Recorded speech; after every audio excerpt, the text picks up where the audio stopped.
how to disable iPhone may be too close screen distance alert on your iPhone. Hey guys, welcome back to this YouTube channel.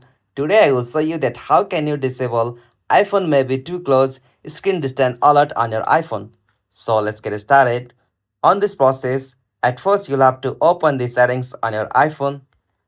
Alright, so after you open the settings, you'll got such interface. So from here, you'll have to scroll down and go the options like screen time.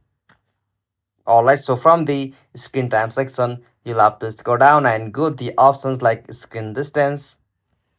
And now from this screen distance section, you'll be able to see options like screen distance. So from here, you'll have to just tap on that option to turn off the screen distance from here. And after you turn off it, you'll be able to easily disable the iPhone maybe to close screen distance alert on your iPhone. So this is the easiest and simplest method.